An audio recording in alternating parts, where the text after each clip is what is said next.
berkolaborasi bersama dengan sahabat teknologi Provinsi Jawa Timur untuk kelompok pertama. Teman-teman yang sangat saya sayang,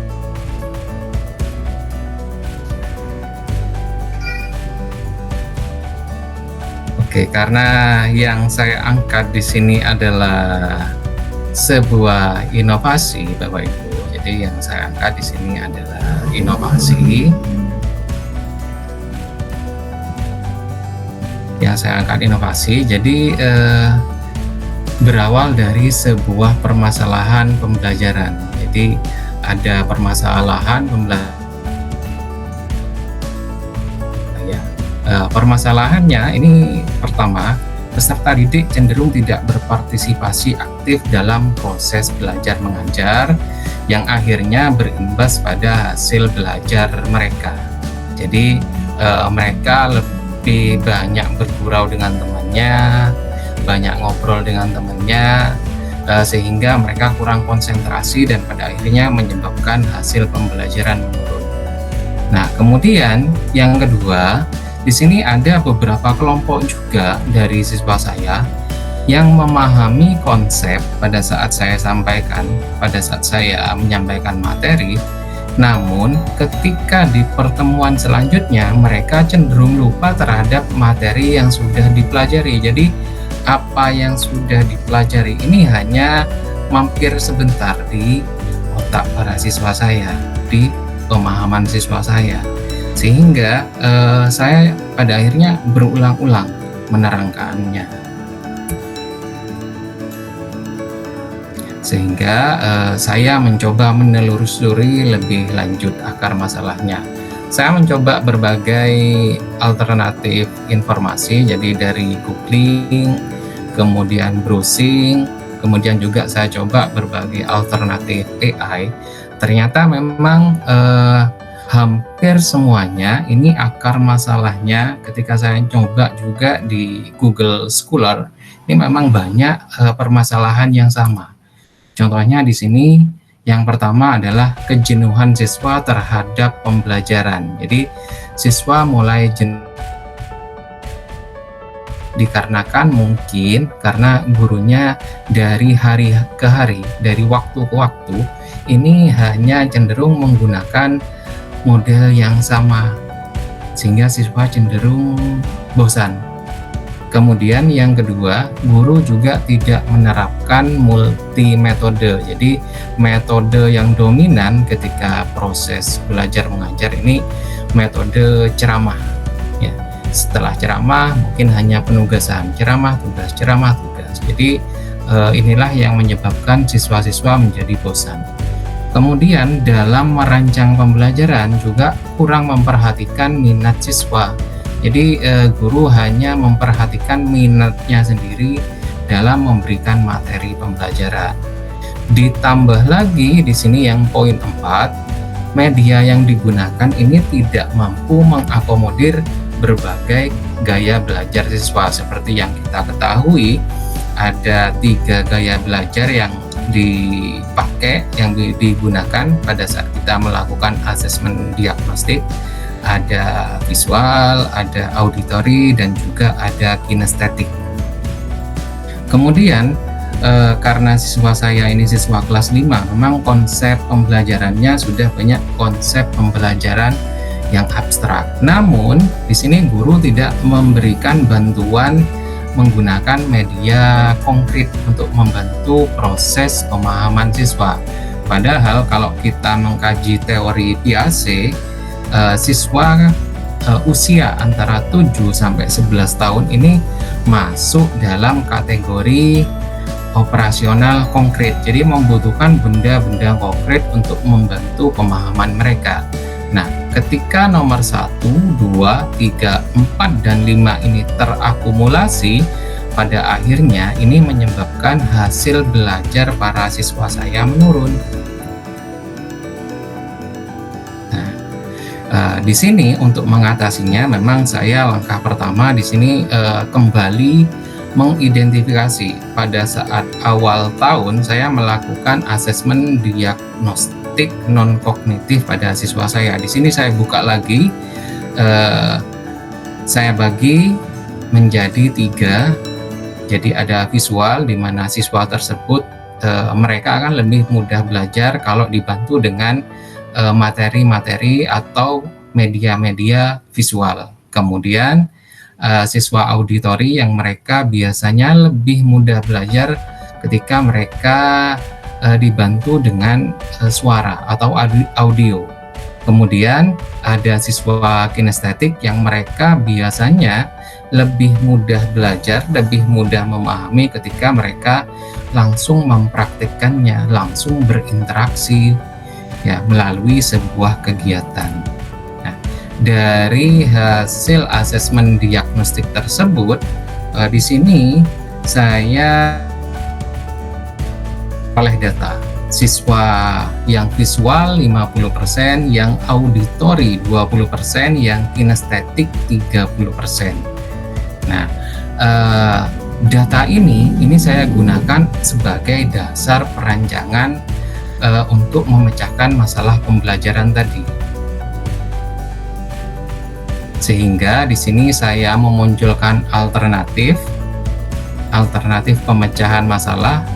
Yang pertama, merancang sebuah pembelajaran melalui eksperimen yang nantinya akan menuntun siswa menemukan konsep pembelajaran secara mandiri. Jadi di sini kalau kita biasanya eksperimen itu lebih banyak di IPA, di pengetahuan alam, di sini saya mencoba memberikan penyajian yang baru. Jadi di pembelajaran matematika saya mengajak siswa saya untuk melakukan percobaan atau eksperimen.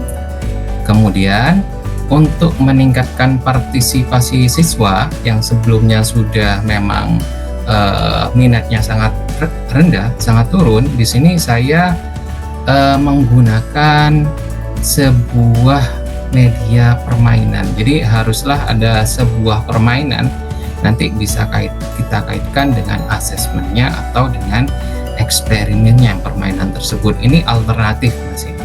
Nah, kemudian dari kedua alternatif tersebut berarti saya harus mengaitkannya dengan model apa yang tepat dan media apa yang tepat. Di sini untuk model pembelajaran akhirnya di sini saya memilih menggunakan discovery inquiry learning, di mana discovery inquiry ini merupakan pendekatan yang menggabungkan penemuan atau discovery dengan penyelidikan atau inquiry untuk mendorong siswa menemukan dan menyelidiki konsep atau pengetahuan secara mandiri. Nah, langkah-langkah yang saya ambil nantinya di sini, ini langkah pertama adalah stimulation, di mana guru memberikan motivasi, semangat ya untuk meningkatkan partisipasi mereka. Kemudian yang kedua, guru memberikan identifikasi masalah, memberikan pertanyaan-pertanyaan yang nantinya akan dijawab melalui kegiatan pengumpulan data melalui sebuah eksperimen. Di sini guru membantu siswa yang kesulitan pada saat melakukan eksperimen dalam pengumpulan data. Kemudian data tersebut ini ditafsirkan oleh siswa. Jadi data tersebut siswa nanti mencatat, kemudian menarik sebuah kesimpulan sementara. Kesimpulan sementara atau hipotesa tersebut langsung dibuktikan melalui kegiatan verifikasi. Jadi nomor 1, 2 sampai 5 ini sebenarnya nanti haruslah bisa tersaji dalam media MPI tersebut. Jadi otomatis memang media tersebut harus mengarahkan nomor 1, 2, 3, 4 dan 5. Kemudian pada kegiatan ke-6, masing-masing peserta didik atau masing-masing kelompok ini harus menyampaikan kesimpulan generalisasi dari kesimpulan yang mereka buat. Nah, disinilah nanti guru menjadi fasilitator, memberikan kesimpulan yang tepat kepada siswa yang mungkin kesimpulannya belum lengkap atau masih kurang tepat. Nah, kemudian dari sisi media yang saya buat ini di sini haruslah menampilkan 4 komponen utama di sini. Yang pertama di sini berisi tekstual. Jadi medianya tekstual, berisi informasi tekstual, kemudian juga berisi permainan. Jadi permainan edukasi yang nantinya mengarahkan siswa-siswa kinestetik untuk terlibat aktif dalam kegiatan supaya mereka tidak bosan. Biasanya siswa kinestetik ini sulit ketika di kelas ini, ketika hanya diam saja mereka tidak akan tahan, sehingga kita harus punya pengalih. Kemudian di sini ada sebuah animasi yang membantu siswa menarik sebuah kesimpulan, dan juga ada audio, sehingga di sini baik itu siswa kinestetik, siswa yang visual maupun siswa yang auditori ini bisa terbantu atau mereka juga terakomodir gaya belajarnya. Kemudian juga ini media tersebut ini saya sajikan dalam bentuk aplikasi HTML5. Kenapa saya memilih HTML5? Karena HTML5 ini yang sekarang ini istilahnya itu adalah cross platform. Jadi cross platform itu artinya di perangkat apapun dia akan jalan. Jadi baik di Linux kah, baik di Android kah, baik di iOS, kemudian Macintosh atau perangkat yang lain ini bisa didukung karena based on web. Hal tersebut juga saya kaitkan dengan PPA. PPA ini panduan pembelajaran dan asesmen, di mana di PPA ini saya langsung menuju bab ke modul ajar, baik itu kalau kita kaji dengan modul ajar yang komponen lengkap ataupun modul ajar yang komponen minimal, keduanya sama-sama mengharuskan para guru menggunakan media pembelajaran. Jadi media pembelajaran ini wajib Bapak Ibu, jadi harus ada dalam setiap kegiatan pembelajaran.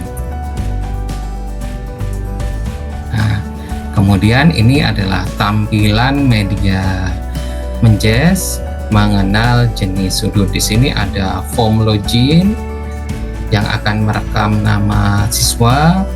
Kemudian juga ada pilihan menunya. Di sini ada beberapa menu, ada menu eksperimen. Nanti siswa akan diarahkan untuk melakukan berbagai eksperimen. Kemudian ada refleksi, bermain di sini kaitannya dengan asesmen. Jadi di sini ada bermain yang arahnya memang sebenarnya merupakan asesmen, merupakan rangkaian kegiatan setelah siswa melakukan eksperimen. Kemudian profil pembuat dan pustaka, daftar pustaka. Nah, ini gambarannya di sini saya sajikan dalam sebuah video singkat. Saya akan scroll. Nah, ini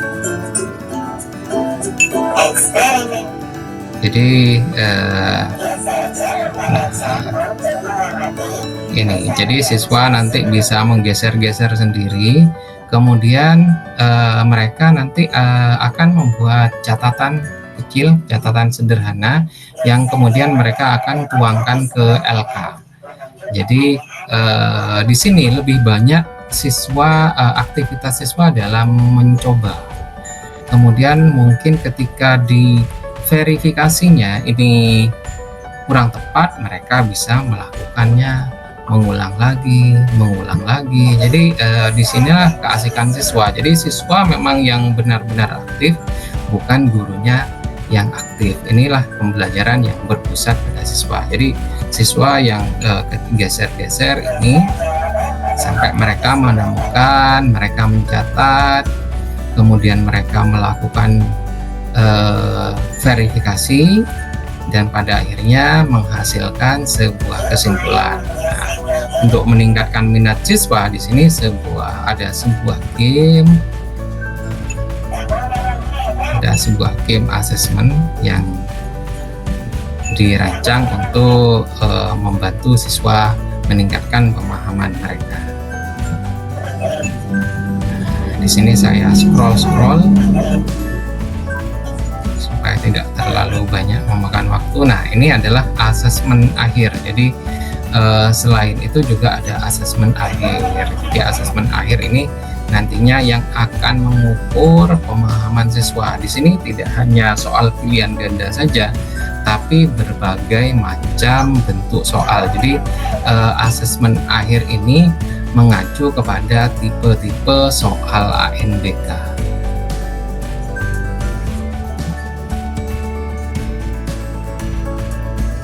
Nah, kemudian selanjutnya di sini perancangan sebuah media tersebut di sini tidak hanya saya rancang begitu saja, Bapak Ibu. Jadi sebelum merancang juga di sini saya membutuhkan pendapat dari para ahli pendidikan yang bisa mendukung bahwa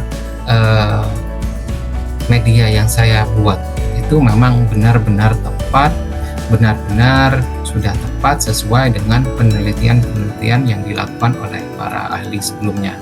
Di sini yang pertama, saya mengutip pendapat Edgar Dill dalam teori kerucut pengalaman yang mengatakan bahwa pembelajaran akan berlangsung lebih bermakna ketika seseorang ini terlibat langsung dalam suatu kegiatan seperti demonstrasi, bermain peran, atau mempraktikkannya secara langsung. Kemudian pendapat yang kedua di sini saya mengutip pendapat dari Paul Suparno yang mengatakan pengetahuan itu bukanlah sesuatu yang ada di suatu tempat dan kita tinggal mengambil di tempat tersebut, tapi merupakan suatu bentukan terus-menerus dari seseorang yang setiap kali mengadakan reorganisasi karena pemerolehan pemahaman baru. Jadi memang benar-benar pas bahwa teori atau model pembelajaran, metode pembelajaran yang kita berikan ke siswa tidak hanya ceramah saja, tapi bisa juga melalui sebuah penelitian. Aplikasi Menjes ini juga bisa diakses melalui PMM, Bapak Ibu. Jadi hasil karya saya yang sudah saya buat apabila mungkin bermanfaat atau mungkin bisa juga diadopsi oleh Bapak Ibu, ini bisa diakses melalui PMM. Jadi di PMM silahkan Bapak Ibu buka, login, kemudian langsung masuk ke fitur bukti karya. Setelah masuk ke fitur bukti karya, di sini Bapak Ibu akan diminta untuk mengetikkan kata kunci di sini. Nah, kata kunci yang bisa diketikkan di sini karena media yang saya buat tadi Menjes. Nah, silakan ketik Menjes, kemudian klik tanda loop. Nah, maka akan diredirect kepada halaman PDF. Nah, halaman PDF tersebut silakan Bapak Ibu klik, kemudian akan mengarah ke tampilan seperti ini. Kemudian silakan klik unduh. Nah, ketika diunduh akan berbentuk file PDF. File PDF ini memang kebanyakan tidak bisa dibuka ketika kita menggunakan HP Android. Tapi file PDF tersebut bisa Bapak Ibu buka ketika Bapak Ibu menggunakan laptop. Kemudian ketika sudah buka menggunakan laptop, silakan di sini ada tombol. Tombolnya ada tulisan klik bermain. Nah, kemudian ketika Bapak Ibu klik, otomatis maka akan redirect ke halaman hosting dari media tersebut. Nah, nanti Bapak Ibu di PMM tidak hanya bisa mengakses Menjes saja, tapi masih banyak lagi media-media pembelajaran yang dipublish oleh Bapak Ibu guru se-Indonesia. Jadi Bapak Ibu nanti memang tidak harus membuat semua media pembelajaran sendiri, tapi bisa juga mengadopsi media pembelajaran yang sudah diupload di PMN. Nah, sehingga Bapak Ibu nanti bisa menggunakannya sebagai referensi atau mungkin bisa juga diadopsi dalam kegiatan pembelajaran. Silakan Bapak Ibu berselancar, ketikkan kata kunci yang berkaitan dengan materi yang Bapak Ibu akan berikan kepada siswa-siswi Bapak Ibu. Nah, kemudian pada media tadi dan model pembelajaran tadi, di sini sebenarnya saya juga tidak hanya fokus kepada model discovery inquiry, tapi dalam kegiatan pembelajarannya saya juga memasukkan unsur model yang lain. Di sini model pembelajaran yang saya masukkan di sini adalah OTGT. Jadi ketika siswa sudah mulai bisa, di sini saya akan memberikan tantangan kepada siswa saya untuk melakukan sparring dengan kelompok yang lain. Jadi kelompok, kebetulan saya membagi kelompok menjadi 5 kelompok di kelas saya. Jadi 5 kelompok tersebut saya tandingkan siapakah siswa yang kelompok ya. Jadi kelompok yang paling cepat dan skor yang paling tinggi. Nah, hal tersebut ternyata memang sangat membuat motivasi siswa tertantang, sehingga sampai bel istirahat pun berbunyi mereka tidak mau istirahat, mereka asik bermain game di dalam MPI Menjes tersebut. Nah, sehingga bisa dikatakan bahwa tahapan pemerolehan pengetahuan melalui penggabungan antara model inquiry, discovery, dan media Menjes tersebut ini membantu siswa untuk melakukan eksperimen virtual yang terjadi di dalam aplikasi. Melalui eksperimen tersebut, eksperimen rekaan ini membantu siswa belajar melalui aktivitas membaca, mendengar, melihat, melakukan, serta kegiatan bermain untuk meningkatkan motivasi dan minat siswa. Jadi mereka membaca, mengamati, mendengarkan, ini sudah tidak terasa karena ini memang disajikan dalam sebuah kegiatan yang menantang siswa. Kemudian melalui serangkaian kegiatan ini, jadi serangkaian kegiatan dari awal sampai akhir, ini siswa dapat mengkonstruk pengetahuan mereka sendiri. Mereka dapat membentuk pengetahuan mereka sendiri, sehingga dengan kegiatan konstruk ini karena kaitannya dengan pendekatan konstruktivisme, ini membantu siswa itu lebih lama atau lebih tahan lama proses mengingatnya. Jadi misalnya ketika saya pernah mencoba, ketika saya adakan asesmen mendadak tanpa pemberitahuan kepada siswa, ternyata memang hasilnya bagus semua. Karena apa? Proses pemerolehan pengetahuannya mereka berasal dari kegiatan konstruk sendiri. Sehingga dapat disimpulkan bahwa pemanfaatan media ini dapat meningkatkan minat belajar siswa. Peningkatan motivasi belajar menyebabkan pembelajaran yang awalnya membosankan menjadi aktif, kreatif, efektif, dan menyenangkan. Kemudian, media ini juga terbukti dapat meningkatkan hasil belajar siswa melebihi standar nilai yang ditetapkan. Kemudian, yang terakhir di sini, melalui platform Merdeka Mengajar, khususnya fitur bukti karya ini, para pendidik, Bapak Ibu guru ini tidak perlu bingung lagi berbagai bahan ajar yang lain yang bisa mendukung proses pembelajaran apapun itu, sehingga fitur bukti karya ini nantinya bisa membantu Bapak Ibu mencari alternatif media yang bisa mendukung pembelajaran Bapak Ibu di kelas. Nah, Kemudian ini adalah link media sosial saya Bapak Ibu. Jadi di sini di TikTok saya banyak membagi kegiatan pembelajaran saya. Kemudian juga di Instagram di sini namanya Sambat Sal semua Bapak Ibu. Ini akronim dari nama saya, Samsul Badrus Saleh. Kemudian di link YouTube di sini saya banyak membuat tutorial karena media yang saya buat sebenarnya banyak berasal dari Adobe Animate. Kemudian yang sekarang banyak dipakai oleh Bapak Ibu guru itu adalah software Articulate Storyline. Jadi Bapak Ibu kalau memang ingin mencari tahu bagaimana cara membuat media-media pembelajaran yang sangat menarik, nanti bisa mengunjungi channel Pak Guru IT 81 Bapak Ibu. Nah, kemudian ini adalah blog saya. Oke, wassalam, terima kasih.